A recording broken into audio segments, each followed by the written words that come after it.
मेरी दीदी ने अपने पति को तलाक दे दिया और हमारे घर आकर रहने लगी। एक दिन उन्हें तेज बुखार आ गया और चक्कर भी आने लगे। तभी हम उन्हें हॉस्पिटल लेकर गए। वहां जाकर हमें पता चला कि मेरी दीदी प्रेग्नेंट हैं। वो तो पिछले 1 साल से हमारे साथ ही रह रही थीं, तो प्रेग्नेंट कैसे हो गई? यही राज जानने के लिए मैं एक दिन उनके कमरे में छिपकर बैठ गया। फिर जो मैंने देखा, उसे देखकर तो मेरे पैरों तले से जमीन खिसक गई। मैंने देखा कि मेरा नाम रवि है, घर में सबका लाडला बेटा था। इसी वजह से हर बार मेरे और मेरी बड़ी बहन के झगड़े में हर बार दीदी को ही डांट पड़ती थी। दीदी ग्रेजुएशन कर रही थी और मैं 11वीं कक्षा में था। अक्सर दीदी मुझे पढ़ाने के लिए बैठती तो मैं कोई ना कोई बहाना करके वहां से जाने की कोशिश करता। इसी वजह से हमारा झगड़ा हो जाता और सभी दीदी को ही डांट देते। उस समय उन्हें जो डांट पड़वाने में मजा आता था, वो ही आज मेरे सामने अफसोस बनकर खड़ा था, क्योंकि उनका रिश्ता पक्का कर दिया और कुछ ही समय बाद वो इस घर से चली जाने वाली थी। मुझे बुरा लग रहा था कि मैं हमेशा से ही उनके साथ झगड़ा करता, लेकिन अब तो उनके बिना पूरा घर सुना हो जाएगा। खैर, उस समय मैं बच्चा था और मुझे इतनी समझ भी नहीं थी कि क्या सही है और क्या गलत है। दिन कब निकल गए कुछ पता ही नहीं चला और कल मेरी दीदी की शादी थी। पूरे घर में तैयारियां जोरों शोरों से चल रही थीं। सभी अपने अपने काम में व्यस्त थे। आखिर शादी का दिन आ गया। बारात भी आ चुकी थी। सभी लोग दूल्हे की बड़ाई कर रहे थे कि कितना सुंदर दूल्हा आया है। मैं भी खुश था कि मेरी बहन एक सुंदर लड़की थी और उसे सुंदर ही जीवनसाथी मिल रहा है। लेकिन मेरे मन में एक बात और भी थी जो सभी भाइयों के मन में होती है, कि सुंदरता उतना मायने नहीं रखती जितना अच्छा व्यवहार मायने रखता है। मेरी बहन बहुत सीधी और सरल स्वभाव की थी, इसीलिए ये ही उपेक्षा मैं अपने जीजू से कर रहा था कि वो मेरी दीदी को कभी भी दुखी नहीं करेंगे। तभी पापा आकर मुझे इस सोच से बाहर निकालते हुए कहते हैं कि रवि, यहीं खड़े रहोगे क्या? अरे भाई, बारात आ चुकी है, बारातियों का वेलकम करो जाकर। मैं बारात की तरफ गया और सभी बारातियों का हाथ जोड़कर स्वागत किया। सभी लोग बहुत खुश थे और इसी खुशी के साथ मेरी दीदी की बड़ी ही धूमधाम से शादी संपन्न हुई। अब विदाई की घड़ी आ चुकी थी। सबके चेहरे उतरे हुए थे। आखिर हो भी क्यों ना, जब घर से बेटी विदा होती है तो हर किसी को रोना आता है। मेरे सामने तो हमारा पूरा बचपन आ खड़ा था। बड़ी ही मुश्किल से खुद को संभाल पाया और दीदी की विदाई की। अब सभी मेहमान भी चले गए और सामान वगैरह समेट कर सभी आराम करने चले गए। इतने दिनों से शादी की भागदौड़ ने सबको थका दिया था। कुछ दिन ऐसे ही निकले। आज दीदी और जीजू घर पर आ रहे थे। माँ सुबह से रसोई घर में पकवान बनाने में लगी थीं, क्योंकि शादी के बाद पहली बार दामाद घर पर आ रहे थे। सब लोगों ने उनका स्वागत किया और बड़े ही प्यार से उनकी आवभगत की। आज पड़ोस की भी औरतें घर पर आ गईं, क्योंकि शादी के बाद दीदी पहली बार घर पर आई थी, तो सब देखने आई थी कि वो कैसी लग रही है। साथ ही ससुराल के बारे में भी पूछना था। कुछ देर बाद मैं दीदी के पास गया और पूछा, दीदी, सब खैर खबर है ना? कैसा है आपका ससुराल और जीजा जी? आपका ख्याल रखते हैं कि नहीं?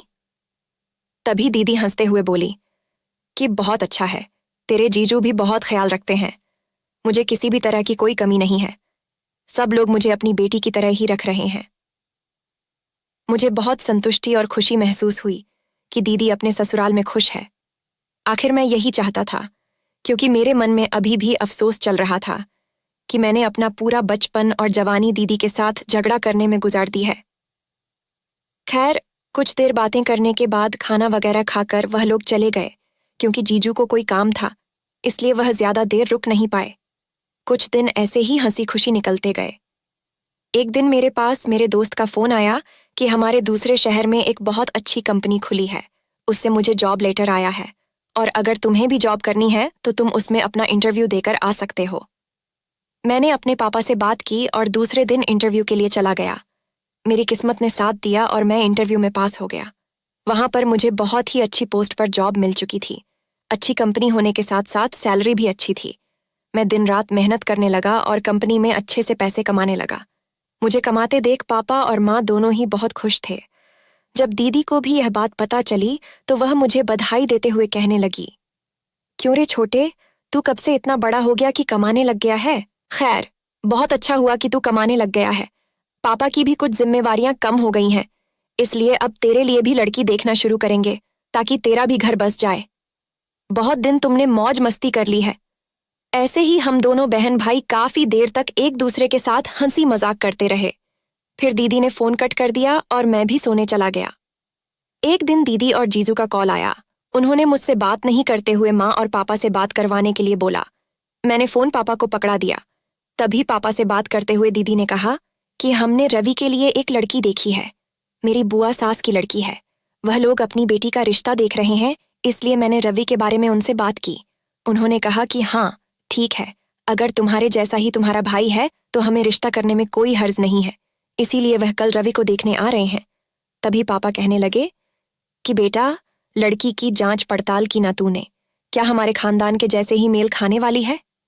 तब मेरी दीदी कहने लगी कि हाँ पापा, लड़की बहुत अच्छी है, पढ़ाई में भी अच्छी है और संस्कार भी अच्छे हैं। तभी माँ पापा भी खुश हो गए कि अब हमारे घर भी बहू आ जाएगी। दीदी के जाने के बाद जो रौनक गई थी वह लौटने वाली थी। पापा फोन रखते हुए मुझे कहने लगे कि कल तुझे देखने आ रहे हैं, इसलिए तैयारियों में लग जाओ। माँ ने भी तैयारियां शुरू कर दी, साफ सफाई करने लगी और पापा भी बाजार चले गए क्योंकि कल सुबह वह जल्दी आने वाले थे, इसलिए पापा अभी से सारा सामान लाकर रखने वाले थे। दूसरे दिन वह लोग मुझे देखने आ गए और उनको हमारा घर बार बहुत पसंद आया और इसी तरह मेरा रिश्ता भी पक्का हो गया। लड़की का नाम स्नेहा था। मैं और स्नेहा एक दूसरे से बात करने लगे। अब मुझे भी स्नेहा भाने लगी और स्नेहा को भी मुझसे प्यार हो गया। ऐसे ही दिन निकलते गए और शादी की तारीख पक्की हुई और मेरी और स्नेहा की शादी हो गई। हम लोग राजी खुशी अपनी जिंदगी गुजार रहे थे। तभी एक दिन हम सब बैठे चाय पी रहे थे, तभी हमारे घर के दरवाजे की घंटी बजी। दरवाजा खोला तो देखा कि सामने दीदी खड़ी थी। हम लोग चौंक गए कि दीदी अकेली यहाँ कैसे? वो आज तक कभी अकेली नहीं आई थी, हमेशा से ही जीजू के साथ आई थी। हम लोगों को थोड़ी घबराहट जैसी हो गई। फिर पापा उन्हें अंदर लेकर आए और पूछा कि क्या हुआ बेटी, तुम इस समय अकेली कैसे? पहले फोन भी नहीं किया कि तुम आने वाली हो, सब खैर है ना? तभी दीदी की आंखों से आंसू बहने लगे और वह कहने लगी कि पापा, मुझे वहां नहीं रहना। अब तो हम लोगों के होश ही उड़ गए थे, क्योंकि जब घर की बेटी इस तरह की बातें करें तो कौन कौन खुश होता है। मैं भी घबरा गया। तभी पापा ने कहा, क्या हुआ बेटी, तुम ऐसा क्यों बोल रही हो? तभी दीदी कहने लगी कि वह लोग बिल्कुल अच्छे नहीं हैं, मेरे साथ बहुत गंदा बर्ताव करते हैं। फिर मैंने दीदी की बात काटते हुए कहा कि आप तो बोल रहे थे कि वह लोग बहुत अच्छे हैं, जीजू भी आपका बहुत ख्याल रखते हैं, तो फिर अभी ऐसे कैसे हो गया? तभी एक दीदी कहने लगी कि उस टाइम सब अच्छा था, लेकिन अभी कुछ अच्छा नहीं है। तेरे जीजू भी मेरे साथ बिल्कुल अच्छा व्यवहार नहीं करते। मेरे सास ससुर तो मुझे खाए नहीं छोड़ते। आखिर मैं क्या करूं? इसीलिए मैं थक हार कर यहाँ पर आ गई। माँ जल्दी से रसोई में गई और उन्हें पानी पिलाया। तभी स्नेहा ने भी दीदी के पास बैठकर कहा कि ऐसा कैसे हो सकता है दीदी, जरूर आपको कुछ गलत फहमी हुई होगी। मेरे मामा मामी तो बहुत अच्छे हैं, वह ऐसा कैसे कर सकते हैं? तभी मेरी दीदी बोली कि जो लोग ऊपर से जैसे दिखाई देते हैं वैसे अक्सर अंदर से होते नहीं हैं। अगर तुमको विश्वास नहीं हो रहा तो तुम उनको फोन करके पूछ सकते हो। और भला अपना घर उजाड़ कर कौन खुश होती है? मैंने बहुत कोशिश की थी कि मैं वहां पर जैसे तैसे अपना घर बसाऊं, लेकिन जब पानी सिर से ऊपर निकल गया तो मुझे आना ही पड़ा। अब तो हम सब लोग मायूस हो चुके थे कि अच्छी खेलती हमारी जिंदगी में यह कैसा तूफान आ गया था। खैर, कुछ देर बाद पापा ने दीदी को शांत करवाया और मेरे जीजू के पास फोन किया और कहा कि क्या बात हो गई दामाद जी, हमारी बेटी से कोई गलती हो गई है क्या? तभी उन्होंने कहा कि जी नहीं, वह सब आप अपनी बेटी से ही पूछिए, और उन्होंने फोन कट कर दिया। अब तो हम लोग और भी परेशान हो गए कि कहीं कोई और बड़ी बात ना हो गई हो जिसका कोई सॉल्यूशन ही ना निकले। हम लोगों ने दीदी से बहुत बार पूछने की कोशिश की, लेकिन दीदी बस रोए जा रही थी और इतना कहे जा रही थी कि मुझे वहां दोबारा वापस नहीं जाना है। मुझे तो अब दीदी की टेंशन के साथ साथ स्नेहा की भी फिक्र होने लगी थी, क्योंकि वह दीदी के ससुराल वालों के लिंक से ही थी। मुझे पूरा डर लग रहा था कि कहीं स्नेहा को भी वह लोग यहाँ से ना लेकर चले जाएं। मैंने स्नेहा को अपने कमरे में बुलाया और कहा कि स्नेहा, जरा तुम अपने माता पिता से बात करो और उनसे पूछो कि क्या बात हो गई है जिससे दीदी इतनी परेशान होकर यहाँ आ गई है। अगर दीदी की गलती हुई तो हम दीदी को समझाएंगे। फिर स्नेहा ने अपने माता पिता को कॉल किया। उनके माता पिता ने कहा कि पता नहीं इन लोगों की क्या बात हो गई, हम लोग तो बिल्कुल वाकिफ नहीं हैं। हम लोगों ने भी काफी प्रयत्न किया उन लोगों से पूछने का, लेकिन उन लोगों ने कुछ नहीं बताया, इतना बोला कि उसकी ही गलती है। अब तो हम लोगों के ऊपर बहुत बड़ा दुखों का पहाड़ टूट पड़ा था। खैर, हम लोगों ने दीदी को घर पर ही रहने दिया और दीदी के ससुराल से भी ना कोई फोन ना कोई मैसेज आया। जीजू का भी कोई फोन कॉल नहीं आया। उन्होंने भी शायद दीदी से रिश्ता तोड़ लिया था। अब बात तलाक तक पहुंच चुकी थी। एक दिन सब लोग बैठे थे तो दीदी ने पापा से कहा कि मुझे तलाक चाहिए। सब लोगों को एकदम से भौचक्का सा लगा कि तलाक? इतनी छोटी छोटी लड़ाई पर कौन तलाक लेता है? अगर कोई बात हो गई है तो पहले बैठकर समझाइश की जाए। अगर फिर भी ना बात बने तो तलाक तक बात जाती है। पापा कहने लगे कि मैं खुद जाऊंगा तुम्हारे ससुराल और तुम्हारे सास ससुर से बात करूंगा। उन लोगों से पूछूंगा कि आखिर मसला क्या है, आप लोग इतनी जल्दी इतना बड़ा फैसला क्यों ले रहे हैं। तभी मेरी दीदी कहने लगी कि उन लोगों का नहीं, ये फैसला मेरा और अनिल का है। खैर, दीदी को हमने बहुत समझाने की कोशिश की कि आप अपना घर बर्बाद मत कीजिए।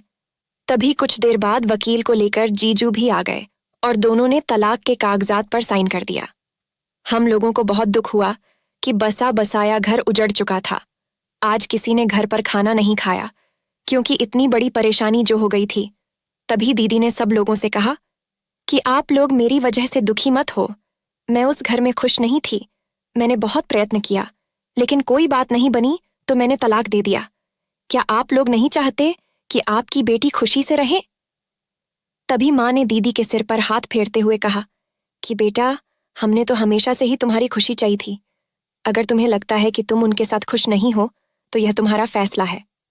खैर, हम लोगों ने भी यह स्वीकार कर लिया। अब तो हम पहले जैसे होने लगे थे। खैर, दुख तो होता है कि दीदी घर पर बैठी है, लेकिन फिर आखिर करते भी क्या। पापा ने भी बोल दिया कि कुछ साल रुक जाते हैं, उसके बाद दीदी की दूसरी शादी कर देंगे। लेकिन इसी बीच एक खुशी की बात यह थी स्नेहा के परिवार वालों ने कोई मसला नहीं किया। उन लोगों ने स्नेहा को ले जाने की बात नहीं की। खैर, जैसे तैसे काफी दिन निकल अब दीदी का तलाक हुए 1 साल पूरा हो चुका था।